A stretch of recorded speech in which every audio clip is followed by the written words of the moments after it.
പിതാവിന്റെയും പുത്രന്റെയും പരിശുദ്ധാത്മാവിന്റെയും നാമത്തിൽ ആമേൻ. നമുക്ക് പ്രാർത്ഥിക്കാം. അമ്മേ പരിശുദ്ധമ്മേ, അമ്മേ പരിശുദ്ധമ്മേ, ദൈവമാതാവേ, ദൈവമാതാവേ, കൃപാസനത്തിലൂടെ ഞങ്ങൾക്കും ഞങ്ങളുടെ ദേശത്തിനും അമ്മ മധ്യസ്ഥം തേടി തന്ന എല്ലാ അനുഗ്രഹങ്ങൾക്കും കൃപകൾക്കും ഞങ്ങളിപ്പോൾ ഹൃദയം നിറഞ്ഞ നന്ദി പറയുന്നു. അമ്മേ പരിശുദ്ധമ്മേ, ദൈവമാതാവേ, 2004 ഡിസംബർ 7 ഉച്ചകഴിഞ്ഞ് 2:30 കൃപാസനത്തിൽ സംഭവിച്ച അമ്മയുടെ പ്രത്യക്ഷപ്പെടലിനെ കുറിച്ച് തിരുസഭയ്ക്ക് സമർപ്പിച്ചിരിക്കുന്ന പഠനരേഖകളുടെ സഭാത്മകമായ പഠനം ആരംഭിക്കുവാൻ ഞങ്ങൾ പ്രാർത്ഥിക്കുന്നു. അമ്മേ പരിശുദ്ധമ്മേ, ഭൂസ്വർലോകങ്ങളുടെ രാജ്ഞിയായ അങ്ങേയ്ക്ക് ഭൗമസംരക്ഷണത്തിനായി പ്രപഞ്ചപ്രകൃതിയെ തന്നെ തിരുസഭ പ്രതിഷ്ഠിക്കുവാൻ ഈ പ്രത്യക്ഷീകരണം വഴി ഇടയാക്കിയമേ.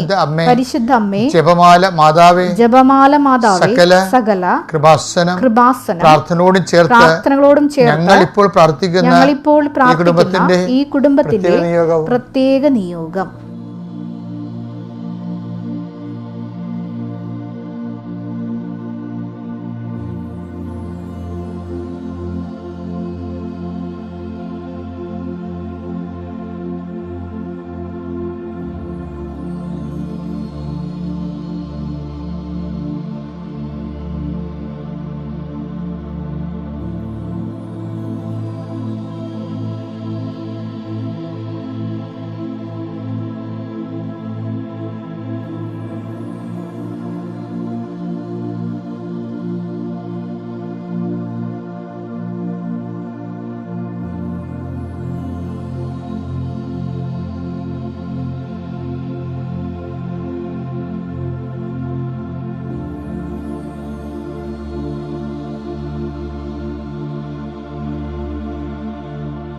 അമ്മയുടെ പ്രത്യക്ഷീകരണത്തിന്റെ അനുഗ്രഹവേളയിൽ ഞങ്ങൾക്ക് സാധിച്ചു തരുവാൻ കനിയണമേ. ആമേൻ. വിശ്വാസ പ്രമാണം. സർവശക്തനായ പിതാവും ആകാശത്തിന്റെയും ഭൂമിയുടെയും സൃഷ്ടാവുമായ ദൈവത്തിൽ ഞാൻ വിശ്വസിക്കുന്നു. അവിടുത്തെ ഏകപുത്രനും ഞങ്ങളുടെ കർത്താവുമായ ഈശോമിശിഹായിലും ഞാൻ വിശ്വസിക്കുന്നു. ഈ പുത്രൻ പരിശുദ്ധാത്മാവിനാൽ ഗർഭസ്ഥനായി കന്യകാമറിയത്തിൽ നിന്ന് പിറന്ന് പൊന്തിയോസ് പീലാത്തോസിന്റെ കാലത്ത് പീഡകൾ സഹിച്ച് കുരിശിൽ തറയ്ക്കപ്പെട്ട് മരിച്ച് അടക്കപ്പെട്ട് പാതാളങ്ങളിൽ ഇറങ്ങി മരിച്ചവരുടെ ഇടയിൽ നിന്ന് 3-ാം നാൾ ഉയർത്ത് സ്വർഗത്തിലേക്ക് എഴുന്നള്ളി സർവശക്തിയുള്ള പിതാവായ ദൈവത്തിന്റെ വലതുഭാഗത്തിരിക്കുന്നു. അവിടെ നിന്ന് ജീവിക്കുന്നവരെയും മരിച്ചവരെയും വിധിക്കുവാൻ വരുമെന്നും ഞാൻ വിശ്വസിക്കുന്നു. പരിശുദ്ധാത്മാവിലും ഞാൻ വിശ്വസിക്കുന്നു. വിശുദ്ധ കത്തോലിക്കാ സഭയിലും പുണ്യവാന്മാരുടെ ഐക്യത്തിലും പാപങ്ങളുടെ മോചനത്തിലും ശരീരത്തിന്റെ ഉയർപ്പിലും നിത്യമായ ജീവിതത്തിലും ഞാൻ വിശ്വസിക്കുന്നു. ആമേൻ. സ്വർഗ്ഗസ്ഥനായ ഞങ്ങളുടെ പിതാവേ, അങ്ങയുടെ നാമം പൂജിതമാകണമേ. അങ്ങയുടെ രാജ്യം വരണമേ. അങ്ങയുടെ തിരുമനസ് സ്വർഗത്തിലെ പോലെ ഭൂമിയിലും ആകണമേ. അന്നു വേണ്ടുന്ന ആഹാരം ഇന്ന് ഞങ്ങൾക്ക് തരണമേ.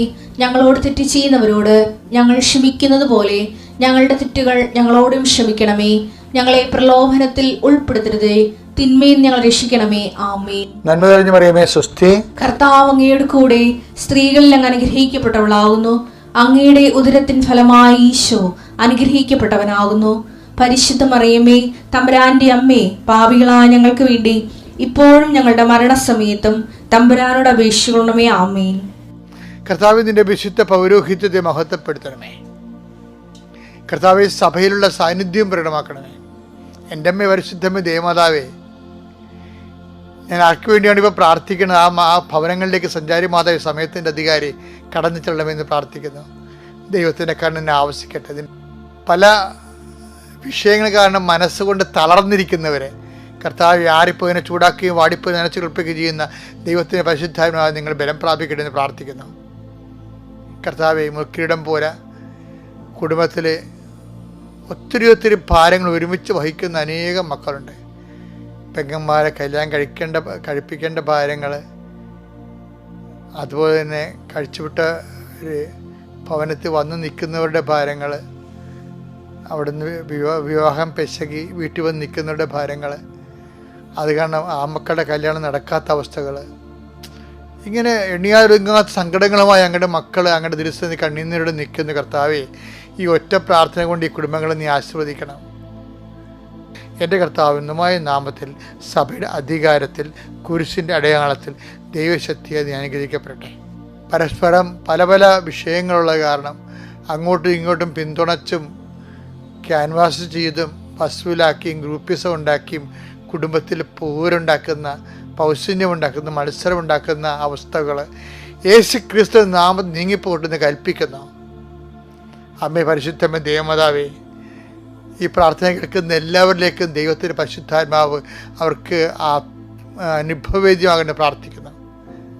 കർത്താവെ, കുഞ്ഞുങ്ങളെക്കുറിച്ച് വേദനപ്പെടുന്നവർ, അവരുടെ സ്വഭാവ ദൂഷ്യങ്ങൾ, ഇനി ലീവ് തുടങ്ങാൻ ഈ കുഞ്ഞുങ്ങളെ എവിടെ കൊണ്ടേ ഒതുക്കുമെന്നറിയാൻ പല വിഷമിക്കുന്ന മാതാപിതാക്കന്മാരുണ്ട്. പല പല വിഷയങ്ങളിൽ കുടുങ്ങിക്കിടക്കുന്ന പിള്ളേരുണ്ട്. പിള്ളേർക്കാണെങ്കിൽ അവിടെ കൗമാര പുസ്തകങ്ങളിലെ കൃത്യമായിട്ടുള്ള ഗൈഡൻസ് കിട്ടാത്ത കാരണം ലക്കിൽ ലഗാനുമില്ലാതെ അപ്പനെയും അമ്മനെയും അറിയാതെ ജീവിക്കുന്ന സ്നേഹമില്ലാത്ത മക്കളുണ്ട്. അവരെല്ലാം നീ ആശീർവദിക്കണമെന്ന് പ്രാർത്ഥിക്കുന്നു. കർത്താവെ, ഈ ഒറ്റ ആശീർവാദത്തെ കുഞ്ഞുങ്ങളെ നീ ഏറ്റെടുക്കണമെന്ന് പ്രാർത്ഥിക്കുന്നു.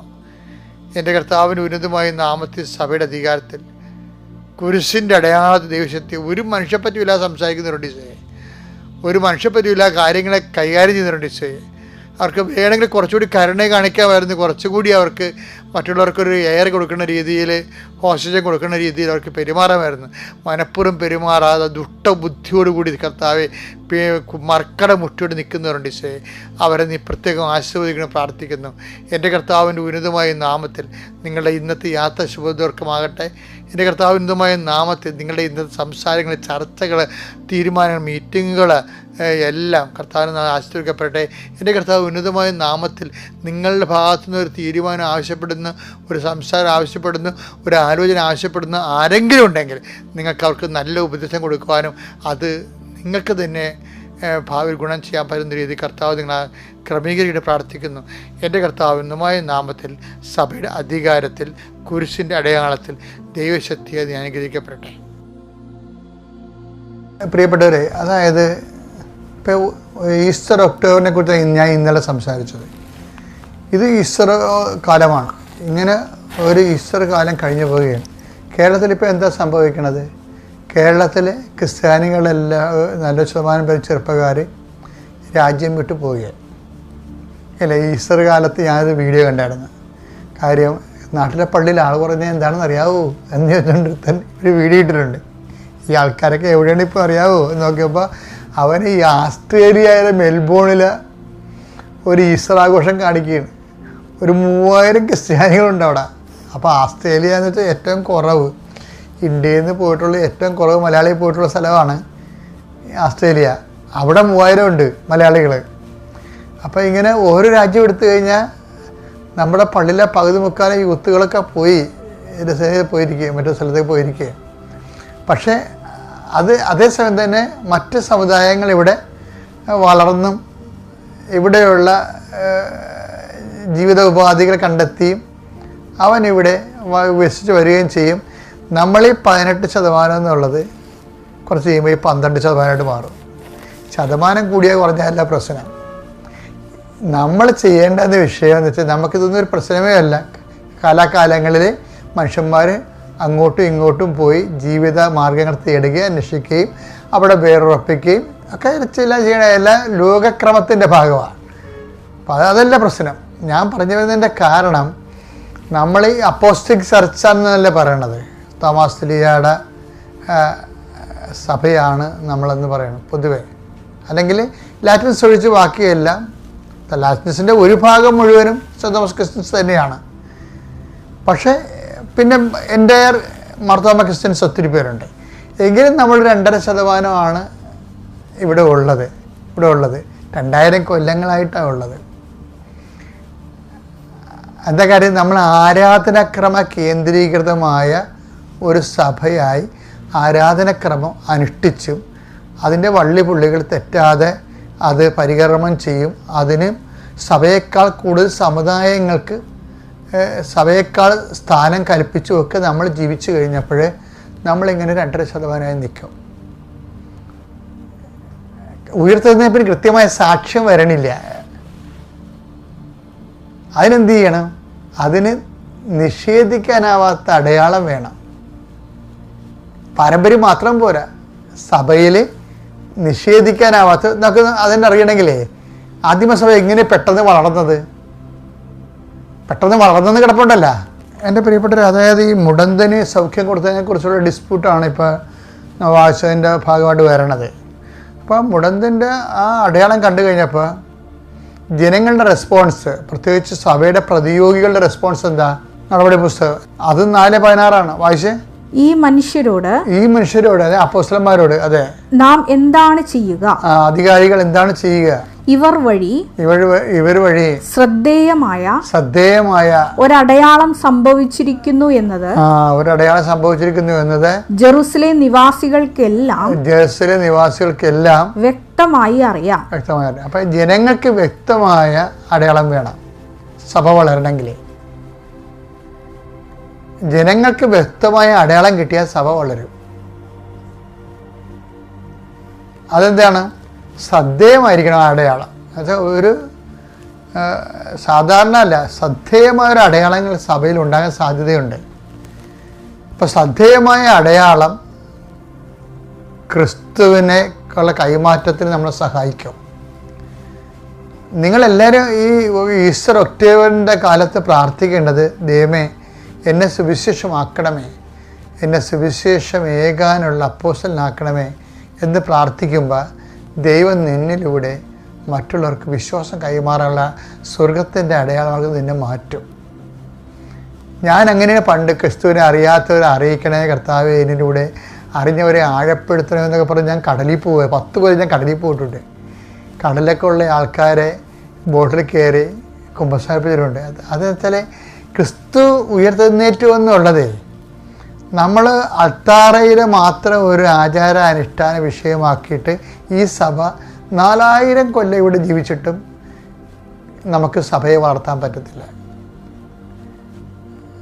അതുകൊണ്ട് മാത്രം അത് നമുക്ക് വിശ്വാസ ജീവിതത്തിന് അനിവാര്യ ഘടകമാണ്. ആഹാരം പോലെയാണ് ആരാധനക്രമം.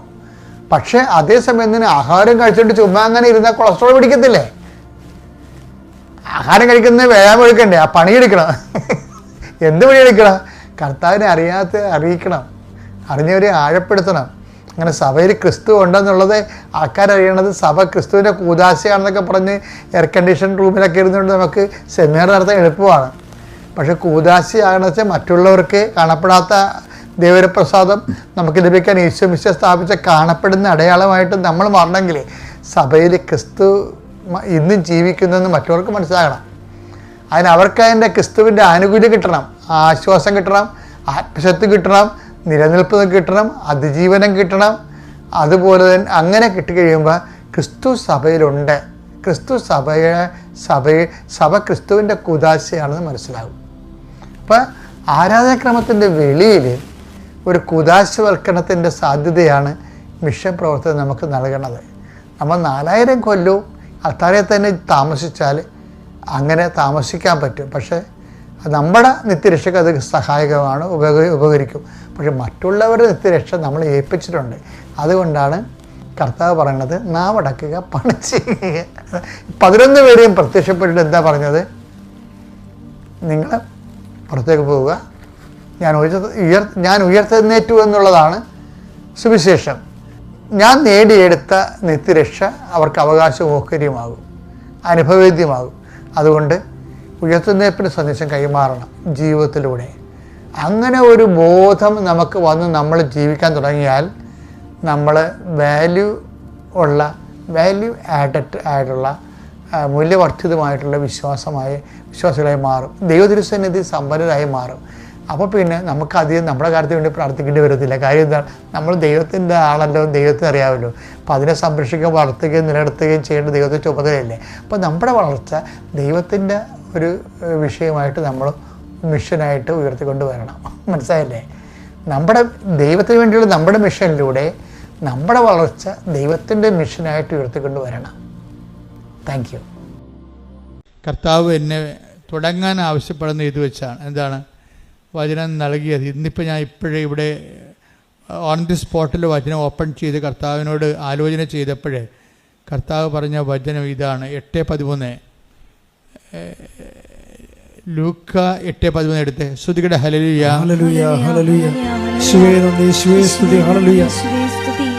ലൂക്ക 8:13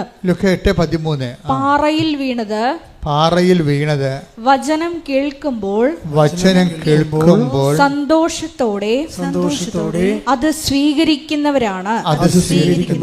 എങ്കിലും അവർക്ക് വേരുകളില്ല. അവർ കുറെ നാളത്തേക്ക് വിശ്വസിക്കുന്നു. എന്നാൽ പ്രലോഭനങ്ങളുടെ സമയത്ത് അവർ വീണു പോകുന്നു. അതായത് വചനത്തിൽ വരുന്നൊരു വിഷയം, ഒരു വർത്തമാനകാല സന്തോഷം ഉണ്ടാവും, പക്ഷെ കുറച്ച് കഴിയുമ്പോൾ അതങ്ങനെ കുറഞ്ഞ് വരും. കർത്താവ് വർത്തമാനകാല ആധ്യാത്മിക അനുഭവങ്ങളെ അത്ര കണ്ട് വില മതിക്കണില്ല. വർത്തമാനകാലം ഇപ്പം നിങ്ങൾ ഉടമ്പടി എടുത്തു, പെട്ടെന്ന് വന്ന് ഒരു അനുഭവങ്ങൾ കിട്ടി, അപ്പോൾ നിങ്ങൾക്ക് സന്തോഷമുണ്ടായി. പക്ഷേ അടുത്ത കൊല്ലം ഡിസംബറിൽ നിങ്ങളുടെ അവസ്ഥ എന്താണെന്ന് ദൈവത്തിന് ഇപ്പം അറിയാം. പിടിയില്ലേ? ഇപ്പം നിങ്ങൾക്ക് ഭയങ്കര സന്തോഷമൊക്കെ ചെയ്യുക, സാക്ഷ്യം പറയാൻ വന്നവരൊക്കെ എന്ത് ആഘോഷമായിട്ടാണ് വരുന്നത്. പക്ഷേ മാതാവ് എൻ്റെ മുഖത്ത് നോക്കുമ്പോൾ ചില സമയത്ത് ചിലർ പറയും, അമ്മ എന്താ ചിരിക്കാത്തത്, അമ്മ എന്താ സീരിയസ് ആയിട്ടിരിക്കണം എന്നൊക്കെ ചോദിക്കും ചിലർ. പാവപ്പെട്ട മനുഷ്യൻ ദൈവത്തിൻ്റെ മുഖം കാണാൻ മാതാവിൻ്റെ മുഖത്താണ് നോക്കുന്നത്. അതൊരു കോമൺ ഫെയ്ത്താണ്. ഞാൻ കുഞ്ഞുനാളിലൊക്കെ അങ്ങനെ നോക്കുമായിരുന്നു. പുണ്യാളം പ്രസാദിച്ചിട്ടുണ്ട്, പുണ്യാളം മുഖം ഇങ്ങനെ ഇരിക്കണം എന്നൊക്കെ നോക്കും. പക്ഷെ നോക്കുന്നവരെ സംബന്ധിച്ചിടത്തോളം ദൈവം അത് പ്രകാശിപ്പിക്കും. അതിൽ വിശ്വസിക്കുന്നവനെ സംബന്ധിച്ചിടത്തോളം ദൈവം അതാണ് അവൻ്റെ വെളിപാട് മാർഗം അതാണെന്ന് മനസ്സിലാക്കുമ്പോൾ ദൈവം അതിനെ ഉപയോഗിക്കും. സിമ്പിളാണത്. അത് ദൈവത്തിനെ കോംപ്ലിക്കേറ്റ് ആക്കേണ്ട കാര്യമില്ല. ഇപ്പോൾ ഒരു അത് വലിയ പഠിപ്പൊന്നുമില്ല, പക്ഷേ ദൈവത്തിൻ്റെ പ്രസാദം അവർ മനസ്സിലാക്കുന്നത് പുണ്യാളൻ്റെ മുഖത്ത് നോക്കുമ്പോഴാണ്, അല്ലെങ്കിൽ മാതാവിൻ്റെ മുഖത്ത് നോക്കുമ്പോഴാണ്. മാതാവ് പുഞ്ചിരിച്ചിട്ടുണ്ട്, അപ്പോൾ കാര്യം നടക്കും. അത് സിമ്പിളാണത്. അപ്പോഴേ അമ്മയ്ക്ക് മനസ്സിലാകും, ഇവളുടെ അടുത്ത് ഈ വചനം എൻ്റെ മനസ്സ് വെളിപ്പെടുത്തേണ്ടത് ഈ രീതിയിലാണെന്ന് പറയുമ്പോൾ അവർക്ക് ആ രീതി വെളിപ്പെടുത്തി കൊടുക്കും ദൈവം. വെളിപാടുകൾ എല്ലാവരും IAS-കാരും എല്ലാവരും റോമിൽ പോയി പഠിച്ചവരും അല്ല.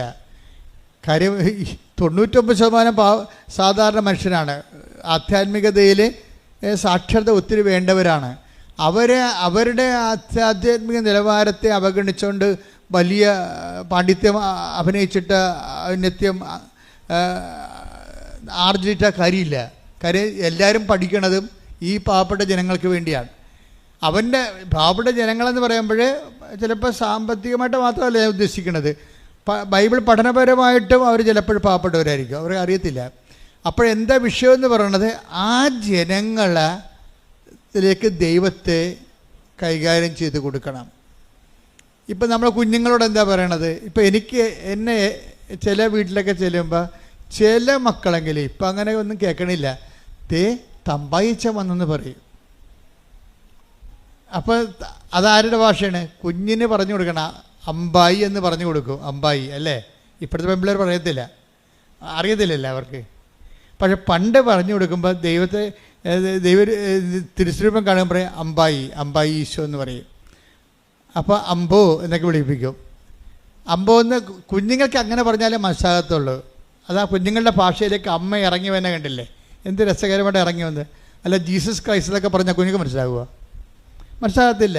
ദൈവപുത്രൻ എന്നാണ്, മനുഷ്യപുത്രൻ എന്നൊക്കെ കുഞ്ഞിനോട് പറഞ്ഞ് എന്ത് ചെയ്യാനാണ്? അമ്പായി ഈശോ. അത് വളരെ സിമ്പിളാണ്. അത് പബ്ലിക് എഡ്യൂക്കേഷൻ്റെ ഒരു പ്രശ്നമാണിത്. പബ്ലിക് എഡ്യൂക്കേഷൻ ആ ജനങ്ങളുടെ നിലവാരത്തിലേക്ക് അവർക്ക് മനസ്സിലാകുന്ന ഭാഷ ഉണ്ടാക്കണം. ആരായാലും ശരി, സുവിശേഷം കൈകാര്യം ചെയ്യുന്നവർ ഒരു ആധ്യാത്മികതയ്ക്ക് വേണ്ടി ജനങ്ങൾക്ക് മനസ്സിലാകുന്നൊരു ഭാഷ, അത് അനുഭവത്തിൻ്റെ ഭാഷയാണ്. അതുകൊണ്ടാണ് നമ്മൾ അണമുറിയാതെ സാക്ഷ്യം പറയുന്നതിൻ്റെ കാര്യം അതാണ്. സാക്ഷ്യം എന്താണ്? അനുഭവത്തിൻ്റെ ഭാഷയാണ്. അതുകൊണ്ടാണ് ഈശോ പറയണത്, നിങ്ങൾ ഭൂമിയുടെ അതിർത്തികൾ വരെ എനിക്ക് എനിക്കിഷ്ടപ്പെട്ടൊരു വാക്കാണത്. എന്താ പറഞ്ഞത്? നിങ്ങൾ ഏറ്റു പറഞ്ഞ നിങ്ങൾ ഭൂമിയുടെ അതിർത്തികൾ വരെ എനിക്ക് സാക്ഷികളായിരിക്കും. The word of God ശ്രദ്ധിക്കട്ടെ. Hallelujah hallelujah hallelujah hallelujah. വായിച്ചോളൂ. അപ്പോസ്തല പ്രവർത്തനങ്ങൾ 1:8. അപ്പോസ്തല പ്രവർത്തനം 1:8. എന്നാൽ പരിശുദ്ധാത്മാവ് നിങ്ങളുടെ മേൽ വന്നു കഴിയുമ്പോൾ നിങ്ങൾ ശക്തി പ്രാപിക്കും. ജെറുസലേമിലും യൂദയാ മുഴുവനിലും സമരിയായിലും ഭൂമിയുടെ അതിർത്തികൾ വരെയും നിങ്ങൾ എനിക്ക് സാക്ഷികളായിരിക്കുകയും ചെയ്യും.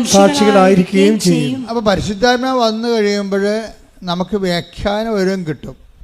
ഞാൻ ഒരു ദിവസം ഇത് വായിച്ചപ്പോൾ ഈശോ പറഞ്ഞത്, ഭൂമിയുടെ അതിർത്തി എന്ന് പറയുന്നത് നീ അന്റാർട്ടിക്ക വരെ അളന്നു പോകേണ്ട കാര്യമൊന്നുമില്ല. നിൻ്റെ ഭൂമിയുടെ അതിർത്തി എന്ന് പറയുന്നത് നീ എന്ന് ചത്ത് വീഴുന്ന അതാണ് നിൻ്റെ ഭൂമി. നിൻ്റെ ഭൂമി അവിടെ വെച്ച് തീരുകയാണ്. നിങ്ങൾ ഭൂമിയുടെ അതിർത്തി വരെ എന്ന് പറഞ്ഞതിൻ്റെ അർത്ഥം എന്താണ്? നമ്മുടെ ജീവിതകാലം മുഴുവനും എന്നാ. നമ്മൾ ഈ ഭൂമിയിൽ നടക്കുന്ന അത്രയും കാലം നമ്മളെന്ന് നമ്മുടെ കണ്ണടയുന്നു, അന്ന് നമ്മുടെ ഭൂമിക്ക് അതിർത്തിയായി, ഭൂമി തീരുകയാണ്.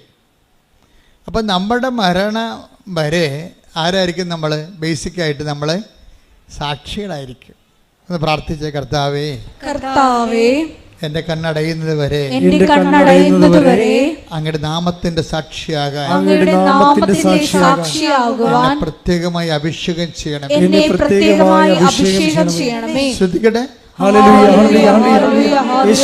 അപ്പം നമ്മൾക്ക് കർത്താവ് ഇന്ന് വെളിപാടായി നൽകിയ വചനം ഞാൻ വീണ്ടും നോക്കുകയായിരുന്നു. അത് 8:13 എന്താണ്? പാറയിൽ വീണ വിത്ത്. വചനം വിതക്കുമ്പോൾ വീഴുന്ന സ്ഥലത്തെക്കുറിച്ചാണ് ഈശോ പറയണത്. ചിലത് പാറയിലാണ് വീഴുന്നത്. പാറയിൽ വീണ വിത്ത് അവർ കേൾക്കുമ്പോൾ തന്നെ ഭയങ്കര സന്തോഷം. വചനങ്ങൾ കേൾക്കുമ്പോൾ സന്തോഷമാകും, ഉടമ്പടി എടുക്കുമ്പോൾ സന്തോഷമാകും, ഉടമ്പടിയുടെ ആദ്യത്തെ ഒരാഴ്ച ഭയങ്കര സന്തോഷമാകും, പ്രത്യാശയാകും. പക്ഷേ എന്താ പറ്റണത്? വേരില്ലെന്ന്. അതാണ് പ്രശ്നം. വേരില്ലാത്തത് കാരണം. ഇപ്പോൾ പ്രധാനപ്പെട്ട കാര്യം വചനമല്ല, വചനവും വേരുമാണ് പ്രധാനപ്പെട്ട കാര്യം. വചനം മാത്രം പോരാ, വേരുണ്ടാകണം. ഉടമ്പടി ശ്രദ്ധിക്കുന്നത് വേരുകൾ കൂടുതൽ മുളപ്പിക്കാൻ വേണ്ടിയുള്ള ശ്രമങ്ങളാണ് നടത്തുന്നത്. ഇപ്പം നമ്മൾ തെങ്ങ് കൃഷി ചെയ്യുന്ന ആൾക്കാരില്ലേ, അവരെന്നാ ചെയ്യണത്? അവർ കൂടുതൽ ചില വേരുകൾ മുളക്കാൻ വേണ്ടി അവർ തെങ്ങിൻ്റെ തടിയെ ചേർത്ത് മണ്ണൊക്കെ ഇടും. തടിയെ ചിലയിടത്തത് ഉപദ്രവം ചെയ്യും, ചിലക്കത് ഗുണം ചെയ്യും. ആ മണ്ണ് ശരിക്കും നല്ല ലെവൽ ചെയ്ത് കുറച്ച് വിസ്താരത്തിൽ ഇടുകയാണെങ്കിൽ മണ്ണ് വളമെടുക്കാൻ പറ്റുന്ന രീതി പുതിയ വേരുകൾ ഇറക്കും. തെങ്ങ് പുതിയ വേരുകൾ ഇറക്കും. മണ്ണില്ലെങ്കിൽ ആ വേരും പുറ്റുമായിട്ട് അവിടെ നിൽക്കും. അപ്പോൾ പുതിയ വേരുകൾ ഇറക്കുക എന്നുള്ളതാണ് ശരിക്കും പറഞ്ഞാൽ ഉടമ്പടിയുടെ ഏറ്റവും വലിയ പുതിയ വേരുകൾ. എത്ര വേരുകളാണ് ഉടമ്പടി എടുത്തപ്പോൾ നിങ്ങൾക്ക് വന്നത്? ഒന്ന്, നിങ്ങൾ രോഗികളെ കാണാൻ തുടങ്ങി. കഴിഞ്ഞ ദിവസങ്ങളിൽ നമ്മുടെ അലക്സച്ചൻ പറയായിരുന്നു, ഒരു ദിവസം ലോകത്ത് എന്തുമാത്രം മനുഷ്യരാണ് ഉടമ്പടിയുടെ അടിസ്ഥാനത്തിൽ പണം കൈമാറും, സഹായം കൊടുക്കുന്നത്, എന്തുമാത്രം പേരുടെ വസ്ത്രം കൈമാറണത്, എന്തുമാത്രം പേരാണ് ഭക്ഷണം കൈമാറണത്, എന്തുമാത്രം പേരാണ് ഭാഷകൾ അറിയാത്തവർക്ക് ഭാഷ പഠിപ്പിക്കുന്നത്. അപ്പോൾ ഉടമ്പടിയിലൂടെ പുതിയ വേരുകൾ ഇറങ്ങുകയാണ്. ഇവിടുത്തെ പ്രശ്നം എന്താണ്? വചനം നിലനിൽക്കാഞ്ഞതിൻ്റെ കാരണം എന്താ? വേരുകളില്ലാതിരുന്നത് കാരണം. അതല്ലേ, അങ്ങനെയല്ല എഴുതിയിരിക്കണത്. എന്താ എഴുതിയിരിക്കണത്? അതായത് എങ്കിലും അവർക്ക് വേരുകളില്ല. എങ്കിലും അവർക്ക് വേരുകളില്ല. വേരുകളെ ഇല്ലാത്തത് കൊണ്ട് എന്ത് പറ്റി? അവർ കുറേ നാളത്തേക്ക് വിശ്വസിക്കുന്നു, എന്നാൽ പ്രലോഭനങ്ങളുടെ സമയത്ത് അവർ വീണു പോകുന്നു. വേരില്ലെങ്കിൽ വീണു പോകും. അപ്പോൾ ഉടമ്പടി അന്വേഷിക്കുന്ന പുതിയ വേരുകൾ ഇറക്കുകയാണ്. പുതിയ നിലവിലുള്ള വേരിനേക്കാൾ പുതിയ വേരുകൾ. നിങ്ങൾക്ക് പുതിയ വേരുകളുടെ കൂട്ടത്തിലാണ് നിങ്ങൾ എന്ത് ചെയ്യണത്? പലതരത്തിലുള്ള സുവിശേഷ പ്രവർത്തനങ്ങൾ നിങ്ങൾ ചെയ്യും. അതെല്ലാം പുതിയ വേരുകളാണ് ഇല്ലേ? ചിലർ, ഇപ്പോൾ ഞാൻ എപ്പോഴും ഓർക്കാറുണ്ട്, ചിലർ കണ്ണ് കാണാൻ പാടില്ലാത്തവർക്ക് ഈ പത്രം വായിച്ചു കൊടുക്കും, സാക്ഷ്യങ്ങൾ. അതൊരു പുതിയ, അപ്പം നമ്മുടെ ജീവിതത്തിലേക്ക് ഒരു പുതിയ വേരിറങ്ങും. ഉടമ്പടിയിൽ ദൈവത്തിലേക്ക് ആൾക്കാർ ഇങ്ങനെ വേര് പാകുകയാണ്. വേര് പാകാൻ വേണ്ടി പൗലോസപ്പോസ്തലൻ പറയുന്നുണ്ട്, ടേക്ക് ദ വുഡ് അപ്പ്, വേര് പാകുക. ശ്രുതികട ഹല്ലേലൂയ. എഫേസ്യൻസ് ലേഖനം 3:17. വിശ്വാസം വഴി ക്രിസ്തു നിങ്ങളുടെ ഹൃദയങ്ങളിൽ വസിക്കണമെന്നും നിങ്ങൾ സ്നേഹത്തിൽ വേരുപാകി അടിയുറയ്ക്കണമെന്നും ഞാൻ പ്രാർത്ഥിക്കുന്നു. അപ്പോൾ ഉടമ്പടി ജീവിതത്തിന് വേണ്ടി പ്രാർത്ഥിക്കുന്ന ഭാഗമാണിത്. നമ്മുടെ ദൈവമായിട്ടുള്ള ഉടമ്പടി ജീവിതത്തിന് വേണ്ടി അപ്പോസ്തലൻ പ്രാർത്ഥിക്കുകയാണ്. എന്താ പ്രാർത്ഥിക്കണത്? ഒന്ന് വായിച്ചേ. വിശ്വാസം വഴി ക്രിസ്തു നിങ്ങളുടെ ഹൃദയങ്ങളിൽ വസിക്കണമെന്നും നിങ്ങൾ സ്നേഹത്തിൽ വേരുപാകി അടിയുറയ്ക്കണമെന്നും ഞാൻ പ്രാർത്ഥിക്കുന്നു. അത് വേരുകളില്ലാത്തതിനാൽ ഉണങ്ങിപ്പോകുന്നു എന്നാണ് 8:13 പറയുന്നത് അല്ലേ?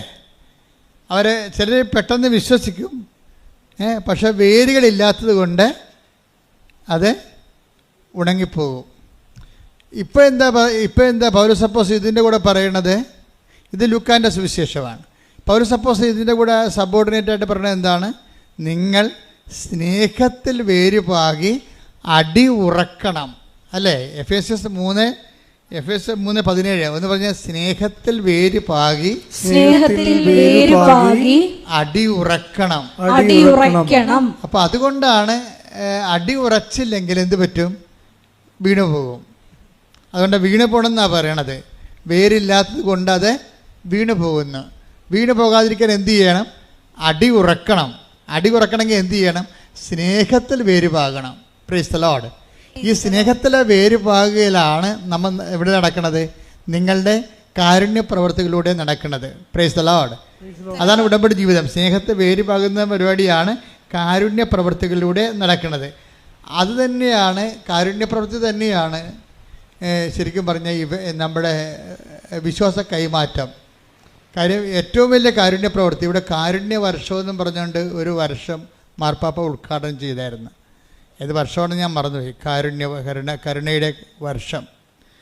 അപ്പം ഞാൻ ഇവിടെ എനിക്ക് പരിശുദ്ധാത്മാവ് ഈ വിഷയം വന്നപ്പോൾ എന്നോട് പറഞ്ഞത് ഏറ്റവും വലിയ കരുണയെന്ന് പറയണത് ക്രിസ്തുവിനെ കൈമാറുന്നതാണ്, അല്ല ക്രിസ്തുവിൻ്റെ പേരിൽ എന്തെങ്കിലും ചരക്കുകൾ കൈമാറുന്നതല്ല. നമ്മൾ ഏറ്റവും അടിസ്ഥാനപരമായ കാരുണ്യം മനുഷ്യരാശിയോട് കാണിക്കണത് എന്താണ്? ക്രിസ്തുവിനെ കൈമാറുന്നതാണ്. അല്ല ക്രിസ്തുവിൻ്റെ പേരിൽ ഓർഫണേജ് ഉണ്ടാക്കുന്നതോ അതിൻ്റെ പേരിൽ വേറെ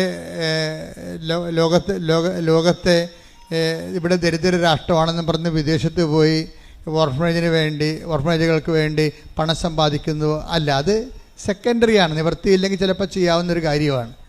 അതൊരു പ്രധാനപ്പെട്ട ഒരു ജോലിയായിട്ട് എടുക്കരുത്. എന്താ വെച്ചാൽ അത് പലപ്പോഴും വരണത് നമ്മൾ ഗതികെട്ടവരാണെന്ന് മറ്റ് രാജ്യക്കാരോട് പറയുമ്പോൾ ആ രാജ്യക്കാർ നമ്മൾ ഒരു ഏഴാം കൂലിയായിട്ട് കാണത്തുള്ളൂ. അത് അങ്ങനെ വരുമ്പോൾ സൂക്ഷിച്ചില്ലെങ്കിൽ നമ്മൾ മറ്റ് രാജ്യങ്ങളോട് പറയുമ്പോൾ നമ്മൾ സൂക്ഷിച്ചില്ലെങ്കിൽ അത് രാജ്യദ്രോഹ കുറ്റം പോലെ വരും. അതിപ്പോൾ ആര് ചെയ്താലും എപ്പോഴും നമ്മൾ ചെയ്യണത് നമ്മളെ സംബന്ധിച്ചിടത്തോളം ഈ സുവിശേഷം കൈമാറാൻ കപ്പാസിറ്റി ഉള്ള ആൾക്കാരാണ് നമ്മൾ എന്നുള്ളത് പ്രധാനപ്പെട്ട വിഷയമാണ്. അതുകൊണ്ട് തന്നെ സാമ്പത്തിക അഭിവൃദ്ധി കൈവരിക്കുക എന്നുള്ളതും പ്രധാനപ്പെട്ട വിഷയമാണ്.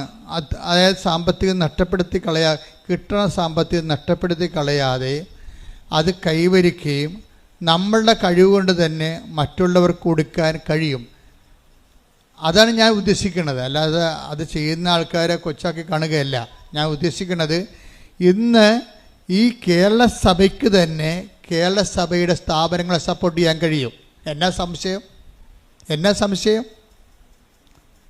കേരള സഭയ്ക്ക് തന്നെ കേരള സഭയുടെ എല്ലാ സ്ഥാപനങ്ങളെയും സപ്പോർട്ട് ചെയ്യാൻ കഴിയുക മാത്രമല്ല അതിനുള്ള മനസ്സുകൊണ്ടിന്ന് കരിസ്മാറ്റിക് പ്രസ്ഥാനം ഒരു 50 കൊല്ലം ഈ ഭൂമിയിൽ ശുശ്രൂഷ ചെയ്ത് കഴിഞ്ഞപ്പോൾ നമ്മൾക്ക് അവശേഷിച്ച ഏറ്റവും വലിയ സംഭവം ജനങ്ങൾക്ക് കൈമാറ്റം ചെയ്യാനുള്ള, അതായത് മറ്റുള്ളവരെ സ്നേഹിക്കാനും കൈമാറാനുമുള്ള ഒരു കഴിവ് മുമ്പത്തേനേക്കാൾ കൂടി.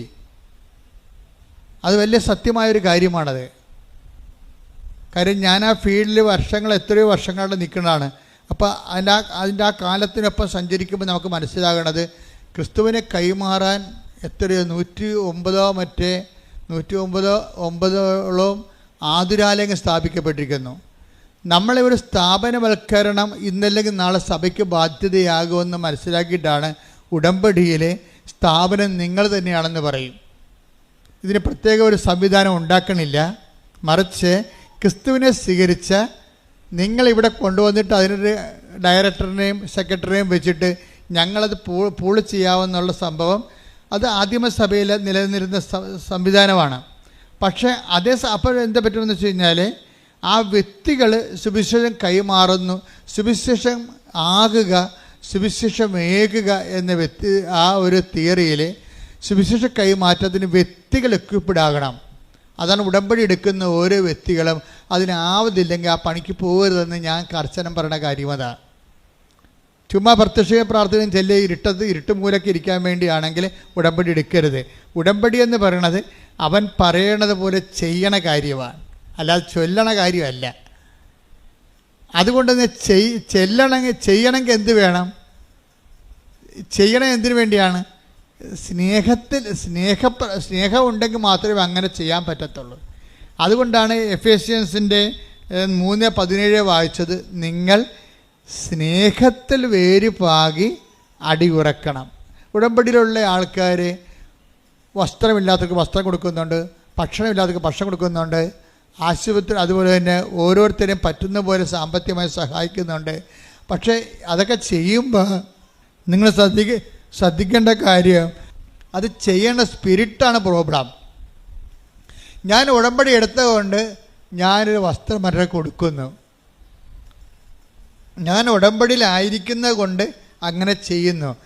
അങ്ങനെ വന്നു കഴിഞ്ഞാൽ അത് സ്നേഹത്തിനല്ല പ്രാധാന്യം, ഉടമ്പടിക്കായിരിക്കും പ്രാധാന്യം. ഉടമ്പടിക്ക് പ്രാധാന്യം എന്ന് വെച്ച് കഴിഞ്ഞാൽ ഞാനിങ്ങനെ ചെയ്യുമ്പോൾ ദൈവം പ്രസാദിച്ച് ദൈവം എനിക്ക് ജോലി തരും. അപ്പോൾ ആർക്കാണ്? നിങ്ങൾക്കാണ് പ്രാധാന്യം. ആരാണ് സ്നേഹിക്കണത്? നിങ്ങളെയാണ് സ്നേഹിക്കണത്.